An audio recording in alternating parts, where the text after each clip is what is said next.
Bueno, pues muy buenos días. Vamos a dar inicio a esta clase sobre derecho procesal constitucional. Como ya hemos abundado, ya hemos visto, eh, existen medios de control constitucional. Ya vimos estos debates de quién protege la Constitución, si la institución, la parte política o en sí la parte normativa. Sin embargo, hay que entender y hay que aterrizar este derecho procesal constitucional. ¿A mí para qué me va a servir en mi carrera en derecho? Pues bueno, nos va a servir primeramente para establecer los criterios de control constitucional. Y es que existen en México 6 controles de constitucionalidad, ¿no? Y vamos a ir analizando cada uno de ellos conforme al programa. Si existe algún detalle, me avisan, por favor. El primer control de constitucionalidad, vamos a entender que es el juicio de amparo. Ustedes bien saben, de que el juicio de amparo es el medio idóneo de control constitucional, porque la función del juicio de amparo es precisamente defender, promover y garantizar los derechos humanos a través de ¿qué? A través de cualquier acto u omisión de una autoridad que viole los derechos humanos de alguna persona, ¿no? Cualquier acto de omisión que también pueda llevar a poner en riesgo la soberanía no solamente de la nación, sino también de las autoridades, perdón, de las entidades federativas, o bien que se invada entre esferas de competencia, ¿no? El juicio de amparo tiene su antecedente formal en la Constitución yucateca de 1841, en la que se incorpora como medio de control jurisdiccional de protección de la Constitución y se eleva al orden federal hasta el Acta de Reforma de 1847. La Constitución de 1857 estableció como competencia de los tribunales federales conocer del juicio de amparo para la defensa de las garantías del gobernado ante eventuales violaciones. En el texto original de la Constitución de 1917 preservó las disposiciones en materia de amparo previstas en la Constitución de 1857, pero incorporó las reglas procesales de la tramitación. Ustedes bien saben que existen dos tipos de amparo, el amparo directo y el amparo indirecto. Ustedes ya saben de que el amparo directo procede contra resoluciones que pongan fin a un juicio, pueden ser sentencias o meramente resoluciones que pongan fin a un juicio. Y un juicio de amparo indirecto procede contra cualquier acto o omisión de la autoridad, ¿no? O bien contra leyes generales que pongan en peligro la libertad o bien los derechos humanos del gobernado. Pero ¿por qué el juicio de amparo es un medio de control constitucional? Bueno, primeramente porque plantea las controversias entre las normas generales y las actos o omisiones de las autoridades. Quiere decir, como lo hemos visto y lo hemos platicado anteriormente, estos principios, estas garantías constitucionales, estos derechos humanos que salvaguardan la Constitución, son derechos que protegen al gobernado en cualquier acto que pueda hacer. Recordemos de que las autoridades, cualquier tipo de autoridad, ya sea judicial, ejecutiva o legislativa, devienen de un proceso político, como en la dinámica de Smith contra Kelsen. Y como entes políticos, hemos visto en algunas épocas de la historia que generan despotismo o funciones despóticas que violan los derechos de los gobernados. Entonces, ante tales violaciones de estos derechos, vamos a ver que el juicio de amparo va a protegernos a nosotros como ciudadanos para cualquier acto o omisión que puedan hacer estas autoridades. Y no entendamos únicamente como el hecho de que vaya caminando por la calle y un policía me golpee o me mate por no usar tapabocas. No, sino por el hecho de establecer que la Constitución utiliza las autoridades, el pueblo utiliza la Constitución, le da la confianza y deposita esta confianza en la Constitución para que esas autoridades puedan en sí gobernarme, cuidarme y protegerme, y no así violen mis derechos humanos. Sin embargo, vemos una realidad social, y esta realidad social se traduce en ¿qué? En violaciones sistemáticas de los derechos humanos.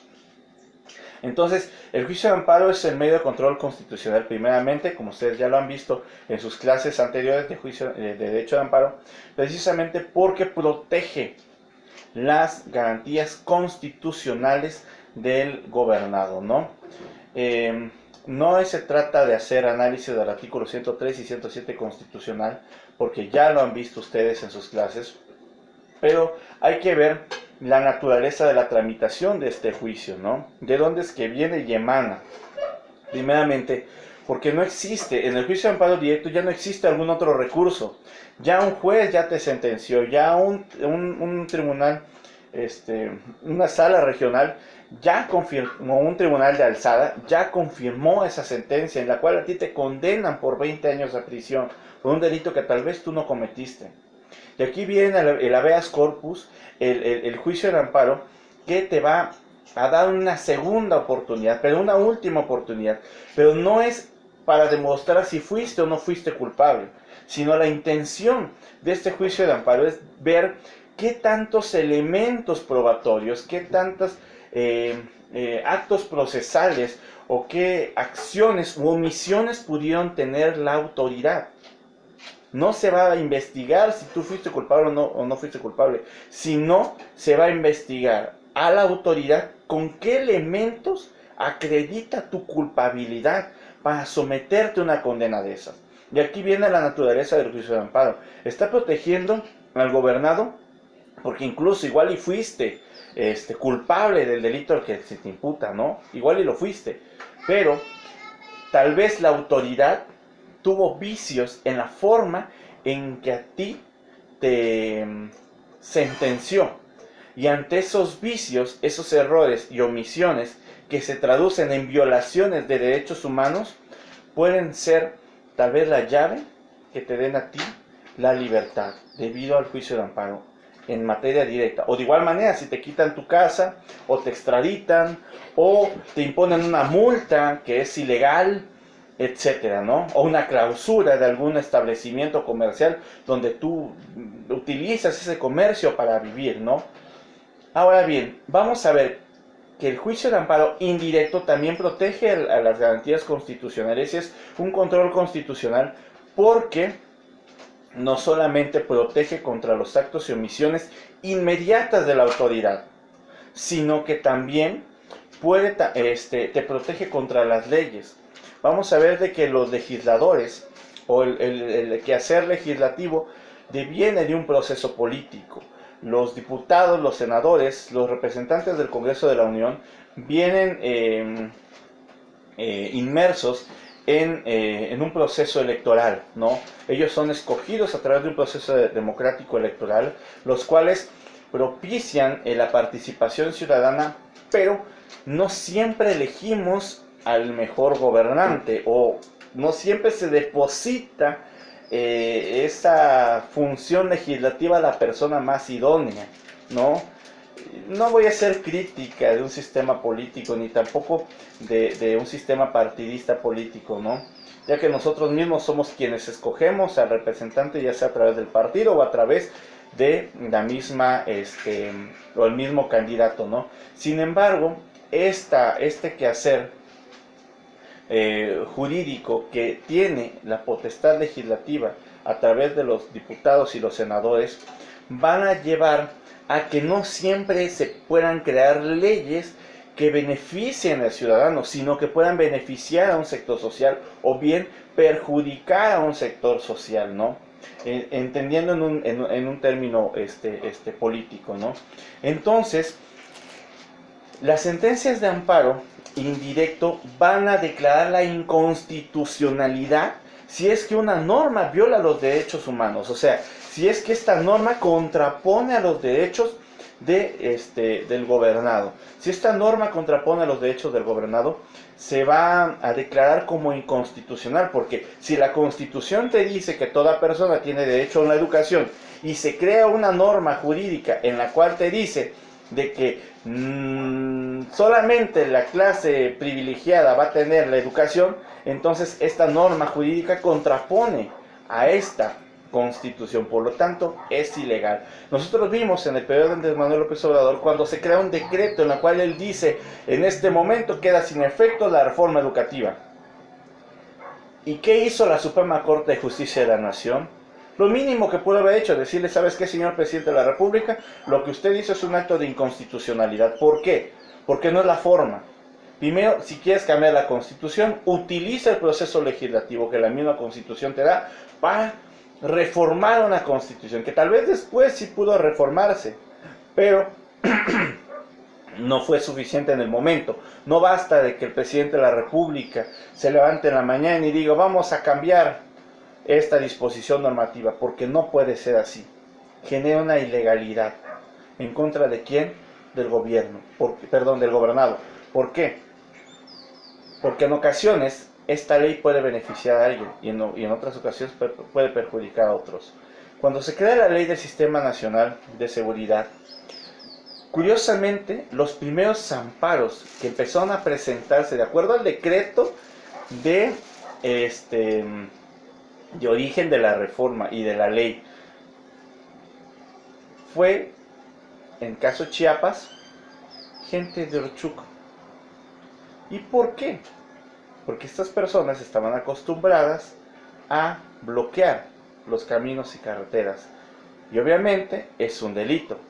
Y qué curioso, ¿no? Cómo es que la historia nos castiga. En ese momento decían que se iba a militarizar el país y que Enrique Peña Nieto era un presidente que iba a poner al ejército en las calles para generar un control social. Hoy en día vemos una Guardia Nacional. La ley de seguridad se aprobó. Esos amparos tal vez tuvieron su validez, pero acordemos de que el amparo únicamente va a defender a quien tenga a quien se ampare respecto de esta norma jurídica. La norma jurídica nace en su esencia legislativa, pero va a amparar únicamente a quien tenga, a quien se sitúe en esa hipótesis normativa. Acuérdense del principio de relatividad de las sentencias. Únicamente va a beneficiar o perjudicar a la persona que promueva el amparo, no en una totalidad. Tal vez la ley salga y emane, en el caso de la ley de la tenencia vehicular, por ejemplo, ¿no? Ustedes se pueden amparar en contra de esa tenencia y la federación puede ampararlos a ustedes, porque a todas luces es ilegal. ¿Por qué voy a pagar un impuesto especial, una contribución especial por el uso de un vehículo automotor? ¿No? Sin embargo, ¿que todos nos amparamos? No, son pocas las personas que lo hacen. Entonces, ese amparo no va a abrogar la ley en sí, sino que va a beneficiar a quien se ampare sobre esa ley. Entonces, la sentencia que concede el amparo conlleva el efecto de restituir al quejoso en el pleno goce del derecho violentado, regresando las cosas al estado que guardaban antes de dicha violación, y en su caso, obligar a la autoridad responsable a respetar el derecho del que se trate.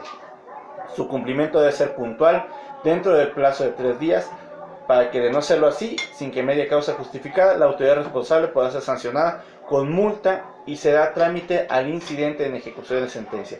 Ustedes vieron claramente de que estas sentencias buscan restituir al quejoso sobre su derecho humano violentado.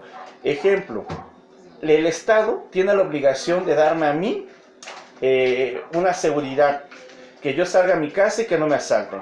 Pero ¿qué pasa si yo salgo a mi casa y me asaltan? Y no solamente me asaltan, me golpean y me navajean. Llega una institución de urgencias, me llevan a un hospital y en el hospital no me atienden. No solamente me están violando mi derecho humano a la seguridad, sino también a la salud. Y bueno, supongamos de que como llego a mi casa, me curo Y luego digo, bueno, es que no es justo, pues yo quiero que metan a la cárcel al culpable, ¿no? Porque lo identifico bien, es el hijo de la peluquera, ¿no? De la colonia ahí donde yo vivo, quien me asaltó, sé quién es. Y yo voy al Ministerio Público y quiero presentar mi denuncia, acusar a esa persona por haberme asaltado. Y el Ministerio Público no me atiende.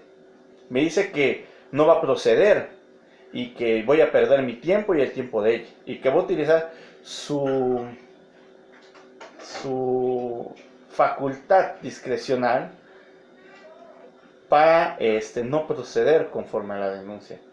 Pero ¿qué nos dice el artículo 8 constitucional? Que ante cada petición deberá recaer un acuerdo. No estoy diciendo que tal vez no logre yo tener los elementos normativos o probatorios, perdón, para demostrar que esa persona fue, porque me pude haber equivocado, puede ser.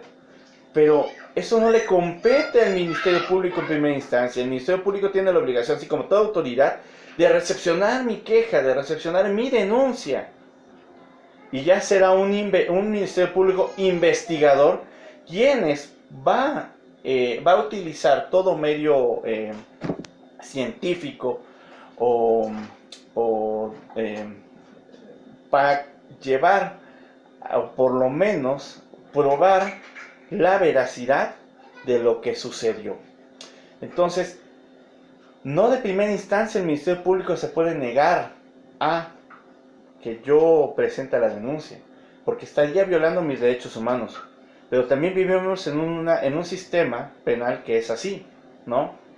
Donde el Ministerios Públicos, por desconocimiento, por falta de salarios, por cansancio, por flojera, por falta de impulso procesal, desconozco,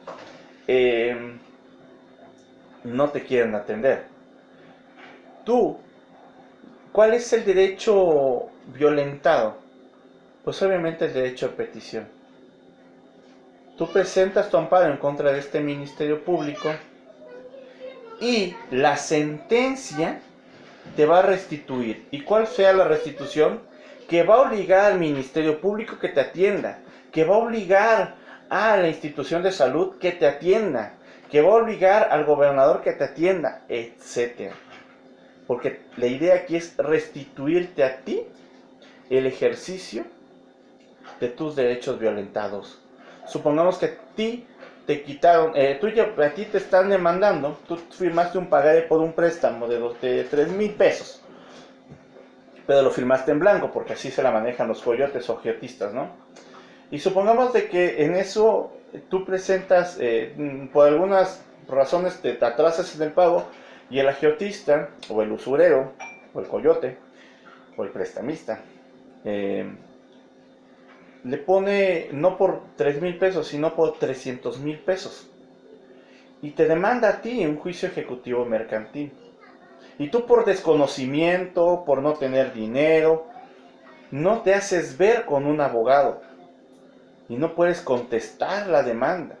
Entonces, se te da a ti por rebeldía. Y te allanas a todas las pretensiones del actor. Pero si tu deuda era de 3,000 pesos, y no tenías para pagar 3,000 pesos, no más para pagar un abogado, y gracias a eso te van a quitar tu casa. Pues bueno, supongamos de que se lleva toda la etapa procedimental hasta la sentencia, y ordenan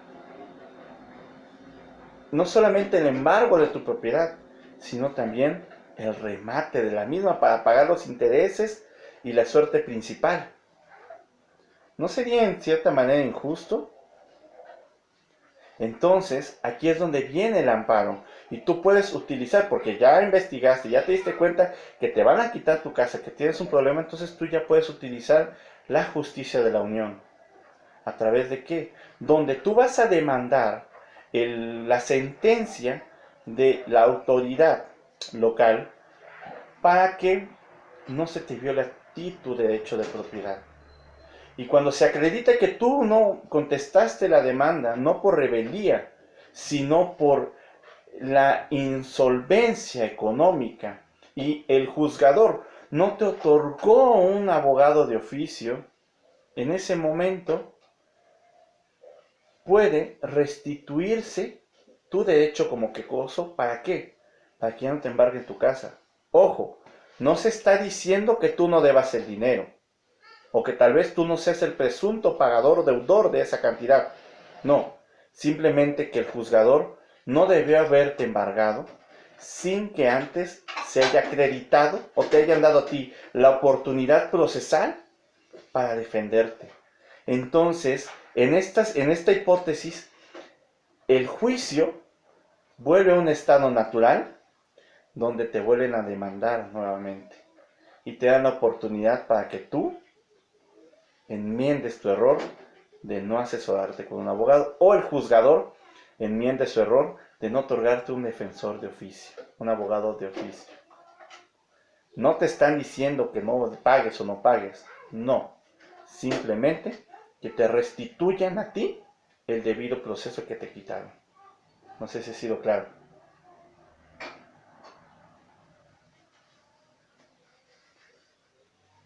Existe una declaratoria general de inconstitucional, la cual deviene también del amparo. Recordemos de que no solamente es la doctrina que va a declarar la inconstitucionalidad, no, sino el actuar jurídico que nosotros podamos hacer o podamos dar, ¿no? En el caso de una resolución desfavorable en el amparo indirecto, el quejoso podrá acudir al amparo en revisión. Ojo, solamente es instancial el amparo indirecto. El amparo directo es uninstancial. ¿Qué quiere decir? Que el amparo directo únicamente lo va a resolver un tribunal colegiado de circuito y su sentencia es inapelable. Es una resolución inapelable.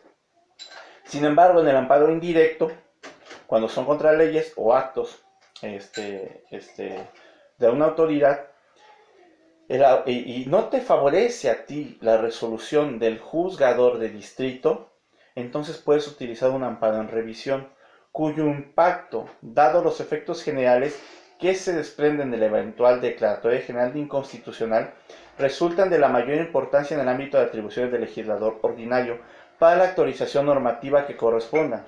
En los casos en los que los órganos jurisdiccionales federales competentes resuelvan la inconstitucionalidad de una norma general en 2 ocasiones constitutivas, la Suprema Corte de Justicia de la Nación lo informará a la autoridad emisora de la norma, lo que representa la posibilidad a cargo del legislador para la actualización normativa de los preceptos impugnados. ¿Qué quiere decir? Que también la autoridad jurisdiccional federal puede equivocarse.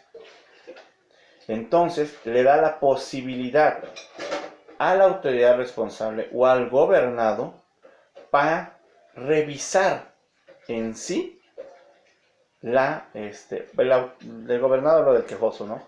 Para utilizar en sí una revisión sobre la constitucionalidad, o sea, un análisis más específico respecto a la constitucionalidad del juicio de amparo. Y si existe una inconstitucionalidad, no solamente en la norma, o sea, el juez de distrito va a analizar la constitucionalidad del proceso. Ok, perfecto. De que a ti tú hayas sido oído y vencido en un juicio.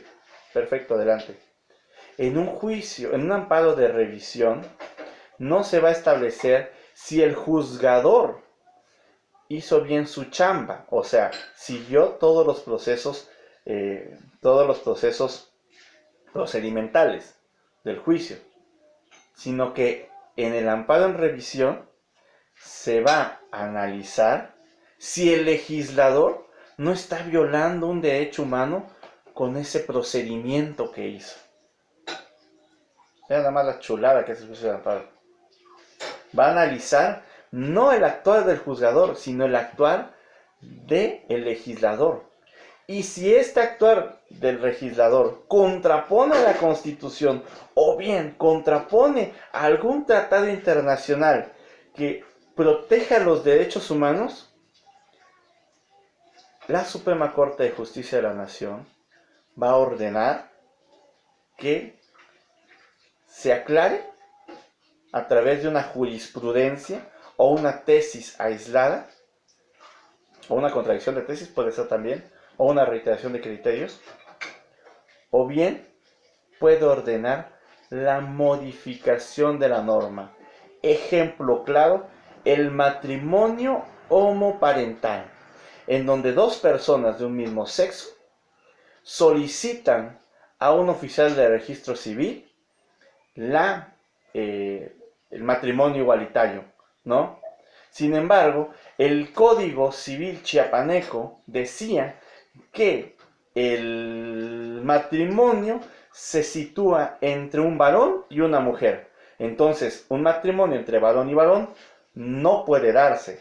Por lo tanto, el quejoso se ampara no contra la ley, porque no fue derivado de la publicación, sino contra el acto del oficial de registro civil por no querer casarlos.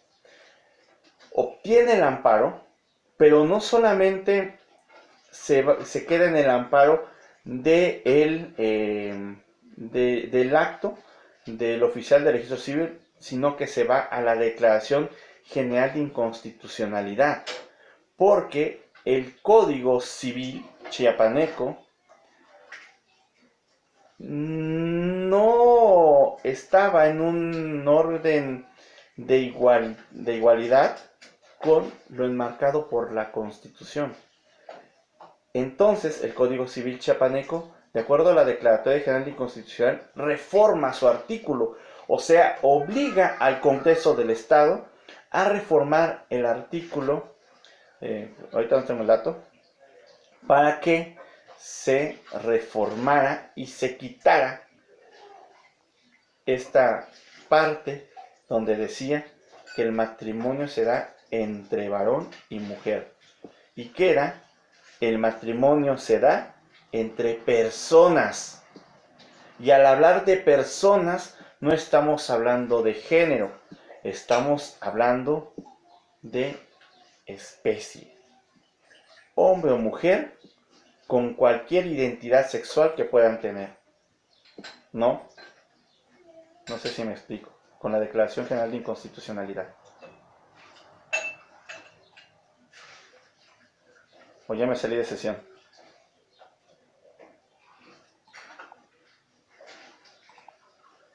No, sí quedó claro, profe.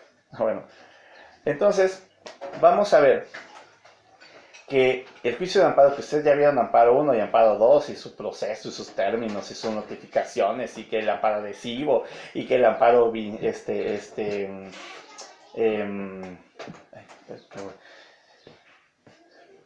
ahorita se viene traduciendo en cómo nos va a proteger en nuestros derechos humanos. ¿Ok? Vamos a ver, ya vimos la declaración de inconstitucional que hace la Suprema Corte, y eso lo vamos a ver un poquito más adelante. Y vamos a ver también el juicio político. ¿Qué pasa cuando un gobernante se sale de la raya y quiere tomarse atribuciones que no corresponden, o simplemente incumple con alguna resolución de alguna que contrapone los derechos del gobernado? Tal vez un gobernante es electo a través de un proceso democrático, pero también este gobernante se somete a la decisión del pueblo, y el pueblo puede utilizar los procedimientos constitucionales para no solamente quitarle ese poder, sino también hasta condenarlo por un delito. Eso lo vamos a ver más adelante, no tenemos todo el curso para ver las otras 4 formas de control constitucional, los otros 4 modelos de control constitucional mexicanos. Ya vimos el juicio de amparo en sus 2 modalidades, directo e indirecto, y la declaración de inconstitucionalidad. ¿Alguna duda?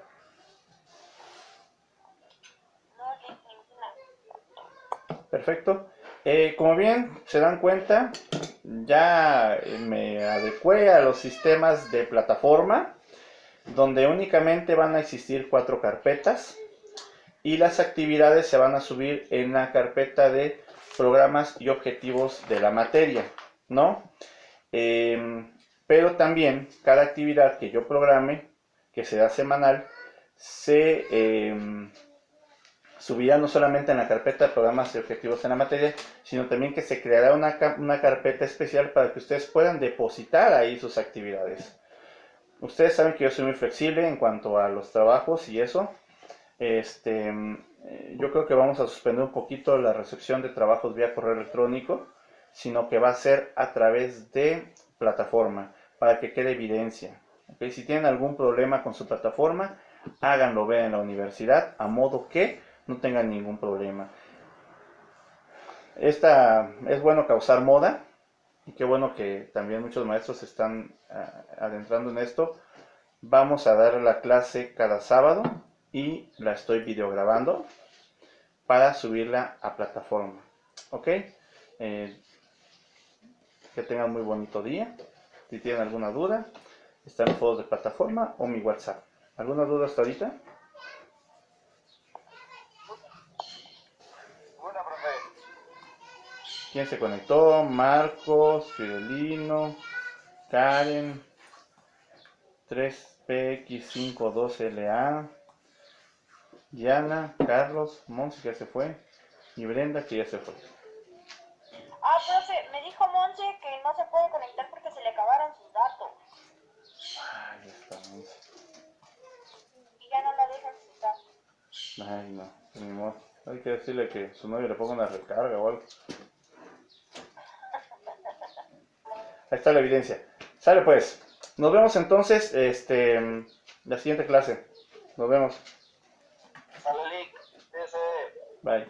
Gracias.